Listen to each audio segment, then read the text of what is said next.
राक्षसों का निवास स्थान है। यही ताड़का वन है। यहाँ ताड़का नाम की राक्षसी रहती है। 56 कोस के इस वन पर देशकर ताड़का का ही एक छत्र राज है। देखो बेटा, उस दुष्टनी ने कम से कम कई हजार हाथियों का बल है। बेटा, यह स्थान कभी समृद्धशाली जनपद था, परंतु प्रभु, उसका क्या वृत्तांत है? से विस्तार सुना दीजिए, मैं जानना चाहता हूं। सुनो, आज हम तुम्हें कथा सुनाते हैं। सुकेतु यक्ष एक परम भक्त था। उसने ब्रह्मा जी का तप करके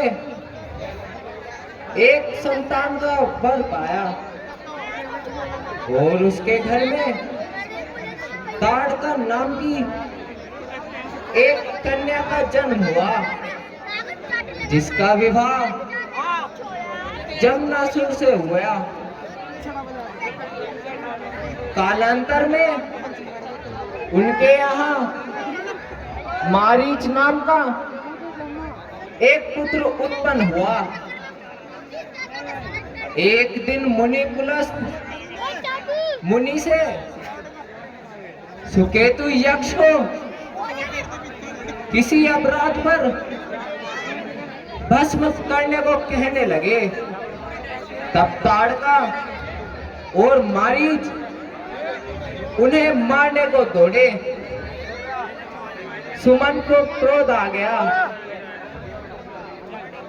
मुनि ने भयंकर क्रोध किया और उन्हें श्राप दिया कि तुम दोनों राक्षस हो जाओगे। तभी से ताड़का अपने पुत्र मारीच सहित इसी भयंकर वन में निवास करती है। सत्य है महाराज, ऋषियों को सताने का ऐसा ही फल मिलता है। बेटा राम, तुम सावधान रहो। वह किसी भी क्षण यहाँ आ सकती है। वो यही कहीं छिपी होगी। वह दुष्टनी किसी को जीता नहीं छोड़ती। इस वन से कोई भी मानव तो क्या, पक्षी भी जीवित नहीं जा सकता। यह अत्यंत दुर्गनाशनी है, दुष्टा है और नीच है। इसलिए हम तुम्हें यही कहेंगे कि जब भी वो तुम्हें दिखाई दे, तुम तुरंत से मार देना। देर मत करना बेटा। परंतु हे प्रभु, वो एक स्त्री है, मैं उसे कैसे मारूंगा? स्त्री को मारना तो पाप होता है। नहीं, जो स्त्री गौ, ब्राह्मण और संतों को मृत्यु देती हो, उसके मारने में कोई दोष नहीं, बल्कि बड़ाई है। हे बेटा राम, तुम हमारी आज्ञा का पालन करो, क्योंकि वह दुष्टा महान नीच है। इसलिए उसका वध करना ही एक पुण्य है। मेरे पिता श्रेष्ठ ने जब हमें आपके साथ भेजा था तो उन्होंने कहा था कि आपकी आज्ञा ही हमें शिरोधार्य करनी है, क्योंकि आप ही हमारे माता पिता हैं। सो हे गुरुदेव, आप जो भी कहेंगे मैं वही करूंगा। आपकी आज्ञा को मैं टाल नहीं सकता,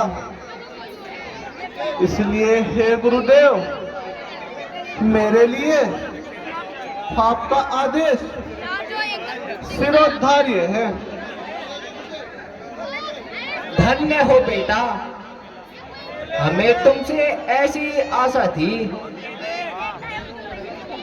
क्योंकि इस भूमि को राक्षसों से रहित करना है तुम्हारा प्रथम कर्तव्य है। उस दुष्टा ने न जाने कितनी ही विनाश लीलाएं की है, और उसका पुत्र मारीच और सुबाहु ना जाने हमारे कितने यज्ञ विध्वंस कर चुके हैं। हम स्वयं बहुत दुखी हैं, क्योंकि उन दुष्टों से